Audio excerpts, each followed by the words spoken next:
aujourd'hui pour 5 erreurs que l'on peut faire quand on débute avec les plantes. Pourquoi je fais cette vidéo là?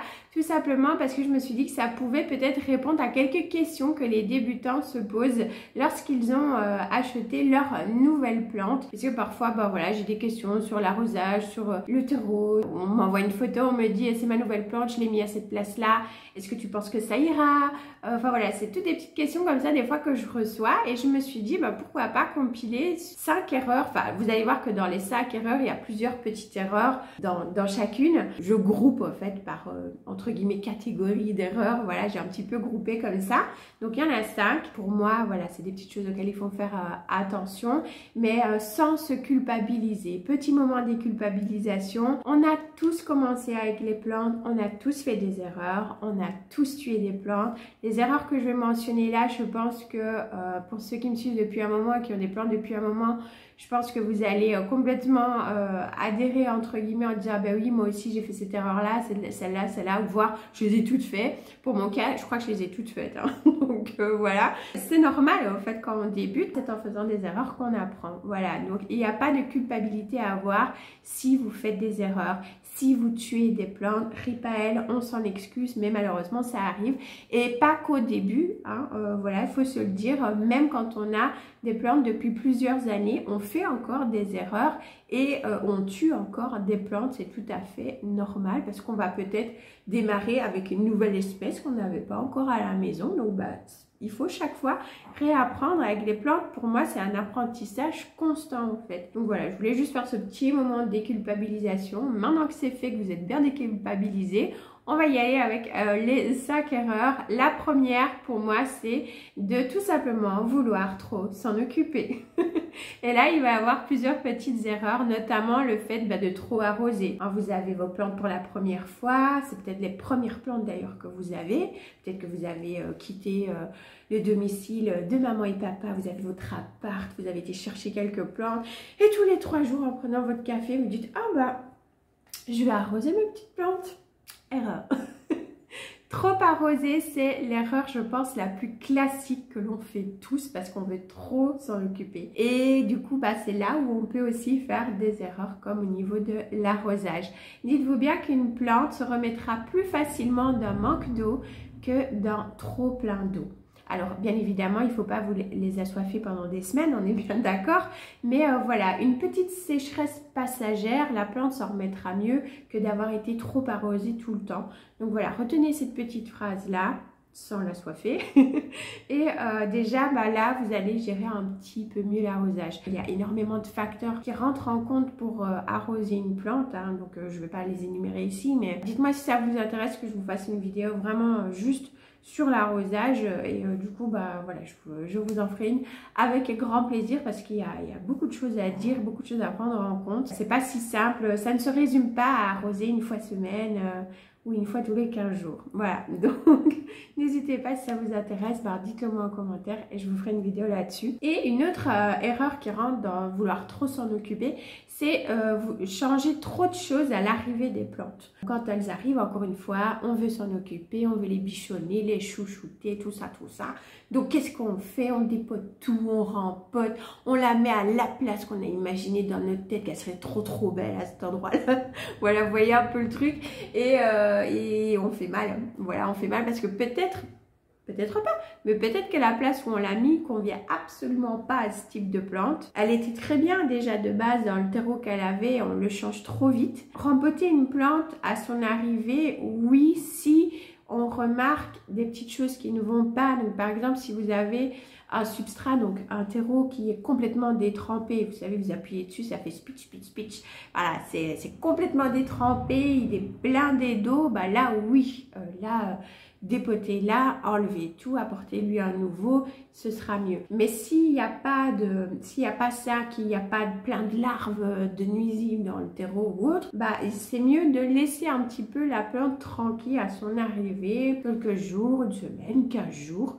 voilà, vous la laissez un petit peu et d'ailleurs, pourquoi pas profiter d'en faire la petite quarantaine qu'on parlera un petit peu plus tard justement. Voilà, vouloir vraiment tout changer d'un coup, c'est pas bon. Pourquoi? Tout simplement parce que vos plantes subissent déjà un choc quand vous les ramenez chez vous, que vous ayez été les chercher en jardinerie ou que vous les ayez commandées sur internet et reçues par la poste. Là en plus par la poste il y a le choc supplémentaire du voyage, mais même de la jardinerie à chez vous c'est déjà un stress puisque dans votre maison ou votre appartement vous n'avez absolument pas la même comment dire, le même environnement ambiant que de là où elle vient. C'est des plantes qui sont souvent élevées dans des serres aussi. Donc voilà, elles ont des arrosages spécifiques, des engrais aussi spécifiques, peut-être un petit peu plus pro, de l'éclairage pour pallier au manque de luminosité si jamais il y en a. Enfin voilà, c'est vraiment un entretien complètement différent de ce qu'on va faire, de ce que nous, petits passionnés lambda, on va faire chez nous dans notre maison. Donc il y a déjà ce choc-là. Donc vraiment, essayez de laisser un petit peu vos nouvelles arrivées tranquilles, hormis gros problèmes avec le terreau, comme on a dit. Mais sinon, voilà, laissez-les un petit peu tranquilles, s'acclimater à chez vous d'abord et ensuite, voilà, vous pourrez les bichonner un petit peu plus pendant des mois, voire des années et des années, je vous le souhaite. Donc voilà, d'abord on les laisse un petit peu tranquilles et surtout on n'arrose pas trop. Ensuite, je vais parler de ne pas prendre soin du feuillage. Donc, c'est bien de s'occuper du terreau, etc. Mais c'est aussi très important de s'occuper du feuillage de vos plantes. J'entends par là, quand vous faites le petit tour, si vous voyez des feuilles qui ont jauni, qui sont abîmées, moisies, séchées, eh bien enlevez-les, retirez-les, coupez-les. Ne les laissez pas comme ça indéfiniment sur la plante, ce n'est pas très bon déjà. Si la feuille est encore entre guillemets viable, mais complètement abîmée, la plante va un petit peu épuiser son énergie dans des feuilles qui au final n'apportent rien parce qu'ils ne font plus la photosynthèse correctement, etc. Donc il vaut mieux les retirer. Si c'est des feuilles qui sont moisies, desséchées ou autres, ça peut attirer des nuisibles aussi. Donc on veut pas. Donc voilà, essayez vraiment d'éliminer toutes ces feuilles là qui n'ont plus aucun intérêt au fait pour votre plante, voilà, qui ne servent plus à rien, qui peuvent justement amener maladie ou nuisibles. Donc c'est mieux de les retirer. Et une autre erreur au niveau des soins du feuillage, c'est de ne pas dépoussiérer les feuilles de vos plantes, donc ne pas nettoyer les feuilles. C'est important de temps en temps de venir dépoussiérer le plus souvent possible que vous pouvez le faire. Voilà, c'est en fonction de vous. Quand vous pouvez le faire, faites-le. Prenez le temps de nettoyer comme ça un petit peu. Déjà, c'est un petit peu... Enfin, moi, je trouve perso, c'est un petit moment détente aussi, je trouve. Après, on a chacun un petit moment détente aussi, mais moi, c'est vrai que c'est un petit moment un peu... voilà, je nettoie les feuilles, que ce soit à la main, à la douche, bref. Mais c'est bien de le faire puisque ça va permettre à la plante de pouvoir absorber un maximum de luminosité qui voilà, va pouvoir l'aider pour la photosynthèse, etc. Et c'est vraiment important parce que c'est de par sa photosynthèse que la plante aussi accumule tout ce dont elle a besoin et ensuite elle transforme tout ça en glucides pour redistribuer à toute la plante. C'est un petit peu la nourriture, les glucides, on va dire ça comme ça, hormis tous les nutriments qu'on va lui apporter qui sont aussi une petite nourriture comme je dis. Donc voilà, c'est vraiment important de ne pas juste s'attarder sur le substrat, ce qui se cache en dessous. C'est bien les racines et tout ça, mais il faut aussi s'occuper du feuillage. Ensuite, je vais parler un petit peu des besoins primaires non adaptés, notamment au niveau par exemple de la luminosité. Si vous placez vos plantes dans une pièce où il n'y a pas du tout de fenêtre, vous avez envie d'égayer, je ne sais pas, vos toilettes.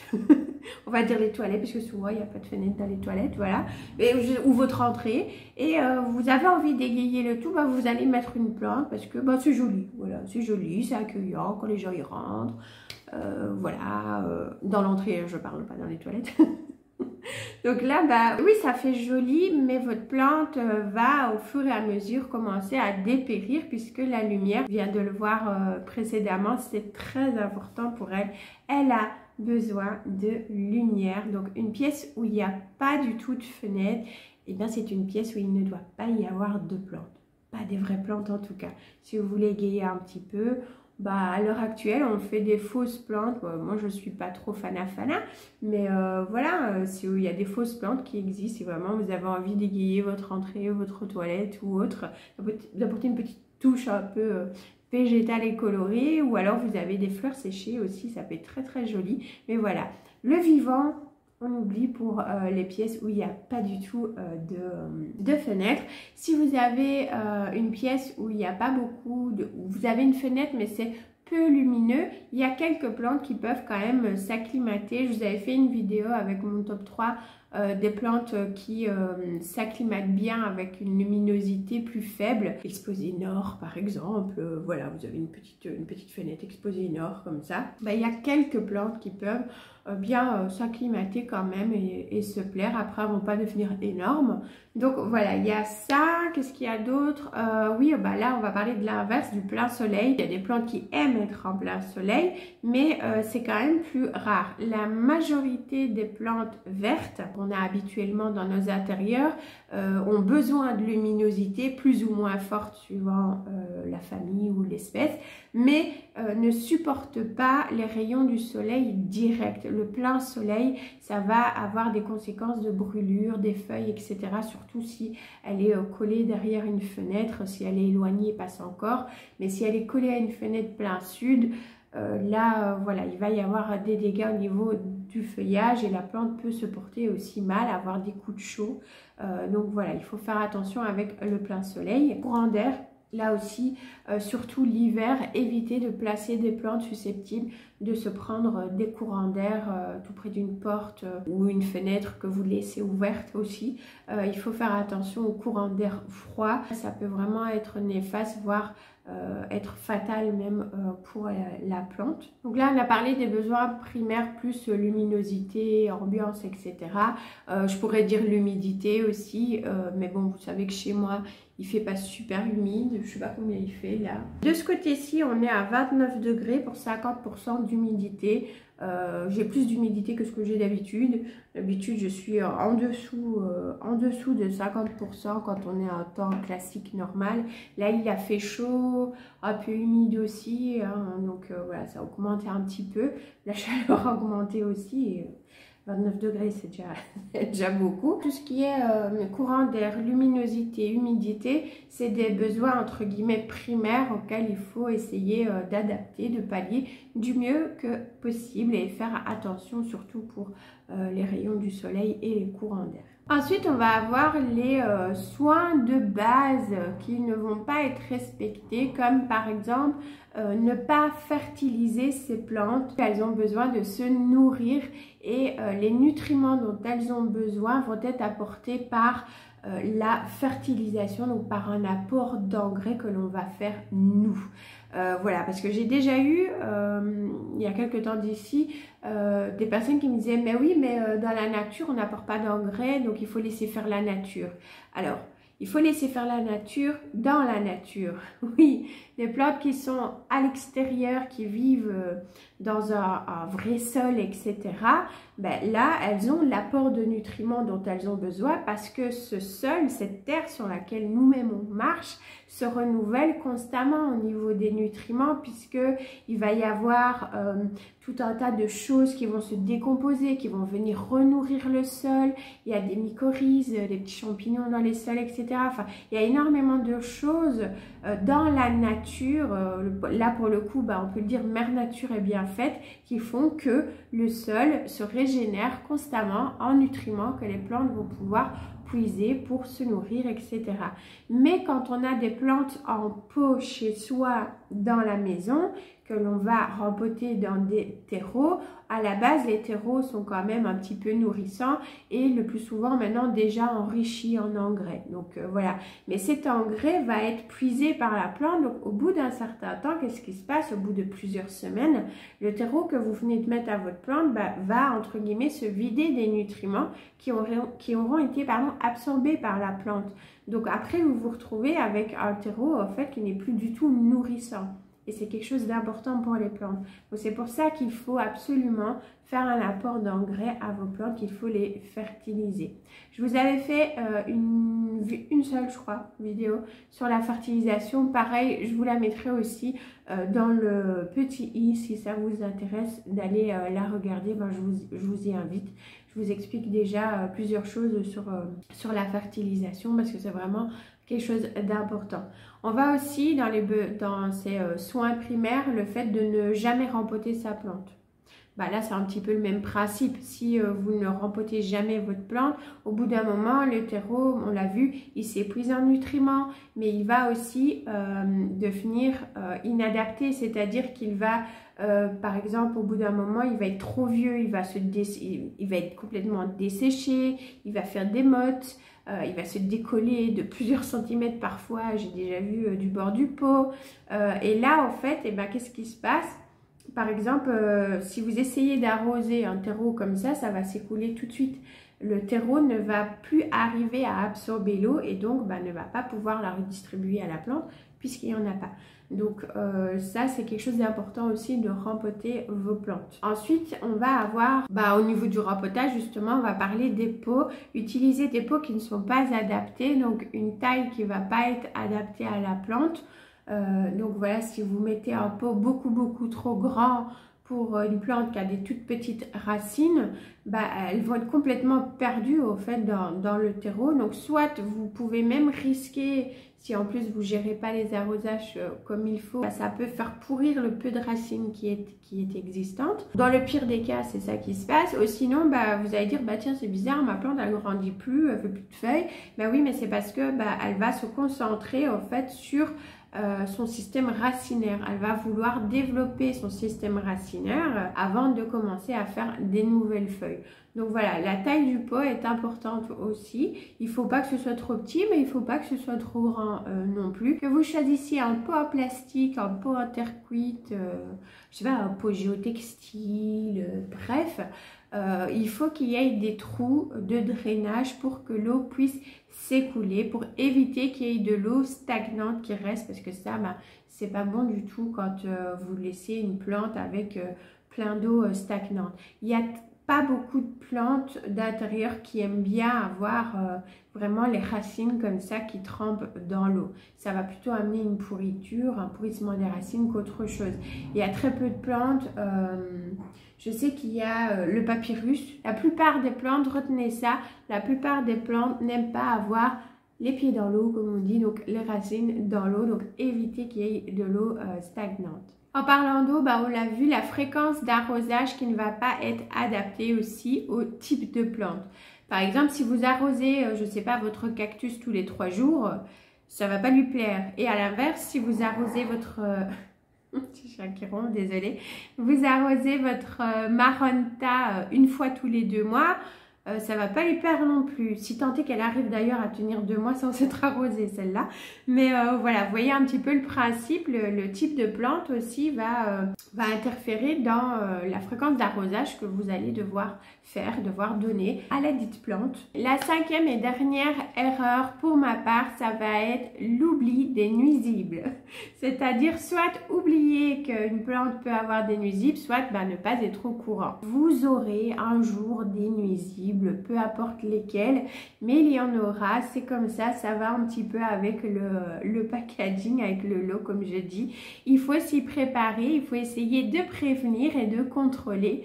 Et pour ça, la première chose à faire, ça va être de vérifier vos plantes, que ce soit à l'achat ou les plantes que vous avez déjà chez vous. Prenez le temps, de temps en temps, de vérifier le plus souvent que vous pouvez aussi, de vérifier les feuilles, le dessus, mais également le revers, les tiges, les petites embrasures.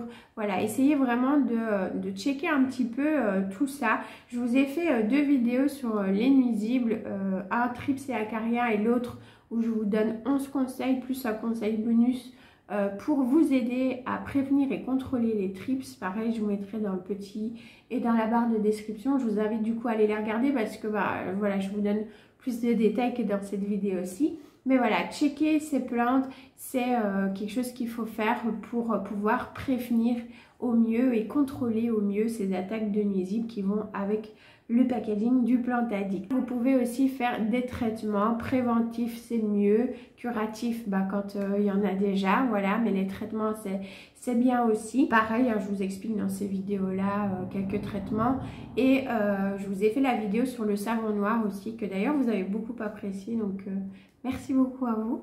Parce que à chaque fois que vous aimez beaucoup comme ça une vidéo, ça me fait plaisir parce que c'est quand même du travail pour faire toutes les recherches et préparer et puis filmer, monter, tout ça.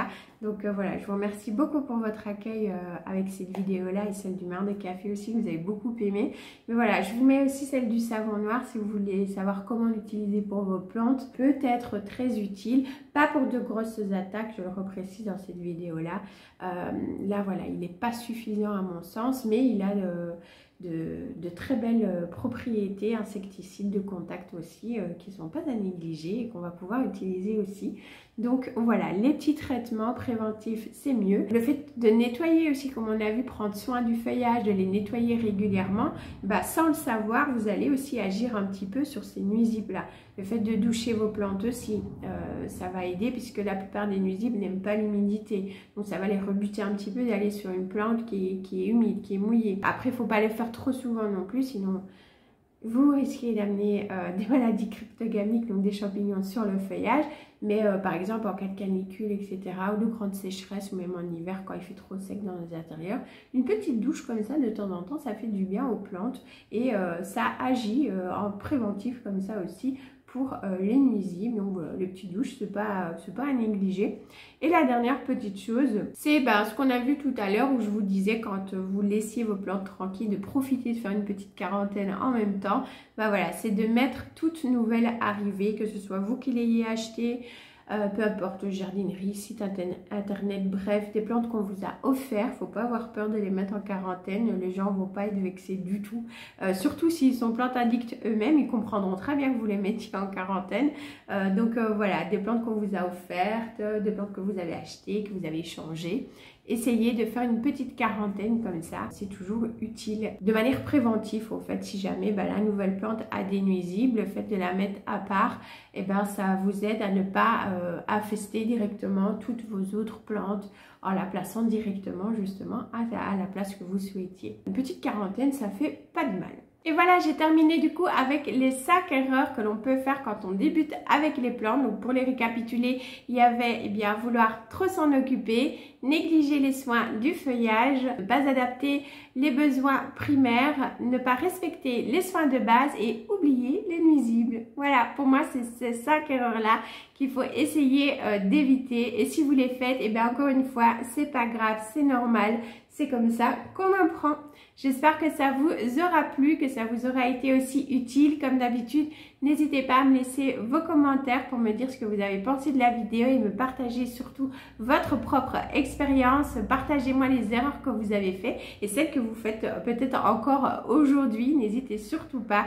Le tout est sans jugement et surtout sans culpabilité. On est là pour apprendre, se faire plaisir aussi, pour partager ensemble. C'est ça le plus important, donc n'hésitez surtout pas. Je vous fais plein de gros bisous, green comme d'habitude, et on se retrouve la semaine prochaine pour de nouvelles vidéos. Ciao ciao!